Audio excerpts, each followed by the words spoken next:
Assalamualaikum warahmatullahi wabarakatuh. Kami dari kelompok 4 Biokimia Indralaya akan menampilkan hasil diskusi kami mengenai asam nukleat. Pertama-tama, izinkan kami memperkenalkan diri terlebih dahulu. Saya, Nabila Afifah Putri dengan NIM 0609 1282 12 6017. Selanjutnya, Saya Irma Chani Sapitri, NIM 0609 1282 126038. Saya Muhammad Adillah dengan NIM 0609 1282 126026. Saya Lutfi Medamayanti, NIM 0609 11 82 12 6008. Adapun tujuan pembelajaran yaitu mahasiswa mampu menerapkan pemikiran logis, kritis, sistematis, inovatif dalam konteks peranan DNA pada makhluk hidup. Teori singkat, asam nukleat adalah biopolimer yang berbobot molekul tinggi dengan unit monomernya mononukleotida. Asam nukleat terdapat pada semua sel hidup dan bertugas untuk menyimpan dan mentransfer genetik, kemudian menerjemahkan informasi ini secara tepat untuk mensintesis protein yang khas bagi masing-masing sel. Nukleotida terdiri dari 3 komponen yaitu basa nitrogen yang terdiri atas 2 jenis yaitu purin terdiri dari adenin dan guanin, pirimidin terdiri dari timin, sitosin, dan urasil.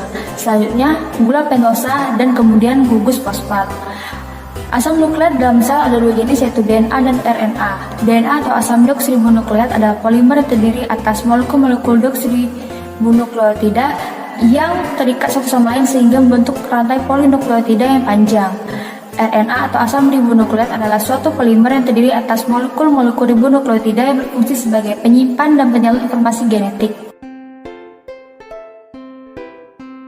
Prosedur proyek. Yang pertama, pelajari dan pahamilah materi mengenai asam nukleat, yaitu DNA dan RNA. Yang kedua, gambarlah struktur penyusun nukleotida, DNA, dan RNA. Yang ketiga, rekamlah penjelasan materi mengenai nukleotida, DNA, dan RNA. Dan yang keempat, edit video penjelasan tersebut semenarik mungkin. DNA atau asam deoksiribonukleat adalah polimer yang terdiri atas molekul-molekul deoksiribonukleotida yang terikat satu sama lain sehingga membentuk rantai polinukleotida yang panjang.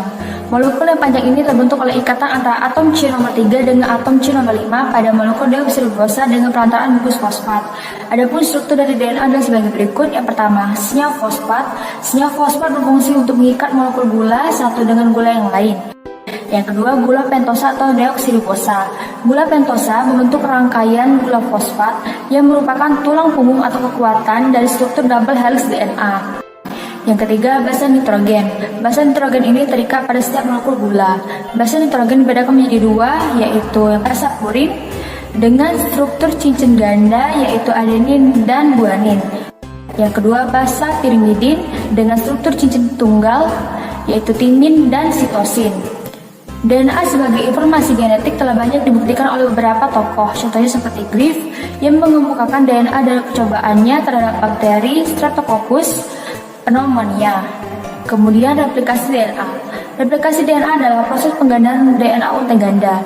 Ada 3 teori replikasi DNA yaitu yang pertama replikasi semi konservatif, selanjutnya replikasi konservatif, dan yang terakhir replikasi dispersif. Namun yang paling dianggap paling mendekati adalah teori semi konservatif. Replikasi terjadi diawali dengan terpisahnya untai ganda DNA induk menjadi 2 untai tunggal. Kemudian masing-masing untai tunggal tersebut akan menjadi tempat untuk terbentuknya untai ganda DNA yang baru, begitu seterusnya menjadi secara berulang. RNA. RNA merupakan polimer panjang tidak bercabang yang mana memiliki 3 komponen yaitu gula pentosa yang merupakan monosakarida yang memiliki 5 buah atom karbon. Gula pada RNA ialah gula ribosa. Komponen kedua adalah gugus fosfat yang merupakan atom fosfor yang dikelilingi oleh 4 buah atom oksigen. Dan komponen terakhir adalah basa nitrogen, molekul yang berbentuk cincin dan mengandung nitrogen yang mana pada kelompok purin berupa adenin dan guanin, sedangkan pada kelompok pirimidin merupakan sitosin dan urasil. Serta pada RNA untainya hanya berupa rantai tunggal. Terdapat 3 macam RNA, yaitu 1. Messenger RNA sebagai cetakan yang digunakan oleh ribosom untuk melangsungkan proses translasi informasi genetik menjadi urutan asam amino protein. Kedua, transfer RNA adalah molekul yang menerjemahkan informasi pada mRNA untuk menentukan asam amino spesifik.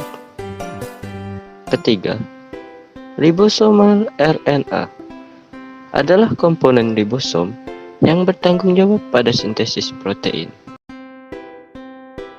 DNA memiliki peran penting bagi organisme karena 1. DNA sebagai pembawa materi genetik. DNA digunakan untuk mengidentifikasi identitas suatu organisme.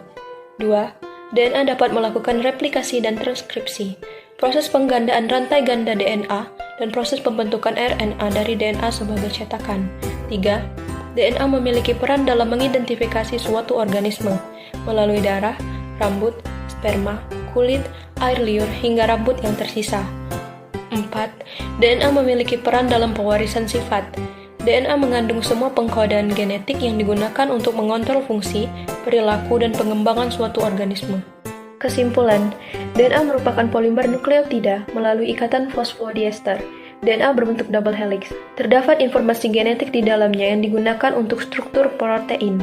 Nukleotida terdiri dari fosfat, 2-deoksiribosa, dan basa, atau purin dan primidin, dengan pasangan adenin timin dan guanin sitosin. DNA dapat bereplikasi. RNA merupakan polimer nukleotida yang berbentuk untai tunggal, yang terdiri dari fosfat, ribosa, basa nitrogen, purin, dan primidin, atau adenin urasil, guanin sitosin. Perbedaan DNA dan RNA terletak pada gula yang menyusunnya, jenis basa nitrogen, dan untaian rantainya.